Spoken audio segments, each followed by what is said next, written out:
Hi, it's me, Ruben K, actress, model, and the reason they now have a corkage fee at Dignitas. It's the 17th of July, 17 days after the cultural handjob that was Pride. I hope you had fun. I hope you celebrated in your own special way. My screams into the void are rainbow coloured. My mental health care plan is written in lavender ink. I've put my PrEP and my SSRIs into a big barrel, so every day is a lucky dip where I either get to be happy or take a load, but never both at the same time. But let's look at the real stars of Pride. FedEx, Pfizer, AT&T, Home Depot, General Electric, UBS, Verizon, or the countless other corporations that donated to homophobic causes but then suddenly plaster themselves with rainbows for the month of June because we're not just here, we're not just queer, we're a marketable asset, baby. That's how you know you've made it in the Ayn Rand Soylent Green fever dream that is 2022. In all seriousness, this is a month for us to celebrate how far we've come. And I say you do Pride your way. Come out to your family. Lose a watch inside a friend. Come out to your family by losing a watch inside a friend. But remember that Pride didn't start as a celebration.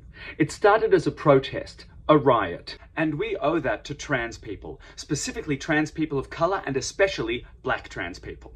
And now in 2022, trans people are still under attack. More than ever. They are being murdered in record numbers. Their suicide rates are still sky high, and they are being scapegoated against and legislated against at every step. Trans kids are being taken away from their parents. Gender-affirming care, which is shown to drastically reduce the rate at which trans kids attempt suicide, is now being made punishable by prison sentences. Militias are forming, propaganda is being spread, books are being burnt.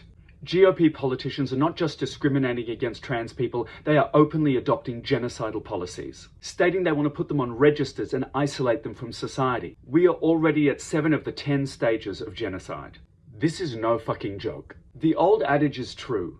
None of us are free until all of us are. If trans people are under attack, we all are. And yes, that includes you cis white boys who just want to party. And I get that urge. You give me a football team, a jerry can of vegetable oil, and access to a veterinarian's drug cabinet, and I'm happier than a conservative politician funneling taxpayer money to his mates while sexually harassing his staff. What is happening in America is terrifying, abhorrent, and starkly familiar. The conservative majority in the Supreme Court has stated in no uncertain terms that it is coming for us, and they're not messing around. They're moving forward with all the assuredness of a white male comic approaching the microphone with something to get off his chest. And we're all in the firing line. Now, I know I live in Australia. The lucky country! As long as you're white and aren't one of the First Nations people who now have to live on their land in a country and a system that they didn't consent to. And for some, Australia might seem like a progressive haven. But we follow the cultural monolith that is America.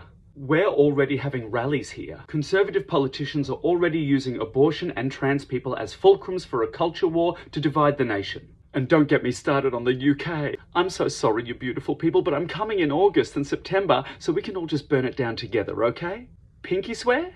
Thanks to my great-grandmother Ruth, I now have 3 pinkies to swear by. My family tree is in the shape of a half-eaten pretzel. Why does it look back on itself so many times?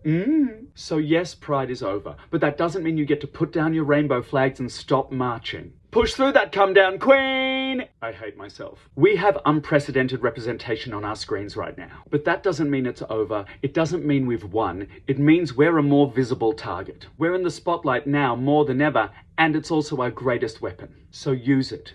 Be visible, but be active and informed. Contact your political representative. Reach out to community groups. Post and amplify other queer voices, especially voices of people who don't look like you. March, get out there, but do your research to make sure you're doing it safely. If you're lucky to have money, in this economy, donate. Or strong arm your rich friend who always pays for your drugs to donate. A small percentage of the ketamine sales during Pride could end world hunger, people. Be compassionate with your time and energy. If you see someone struggling, reach out. Check in with your family, chosen or otherwise, and if you fuck up, roll with it and learn. I fuck up constantly, but I keep trying. That's what being part of a family is, and that's what we are. More than a community, more than a movement. We're a family.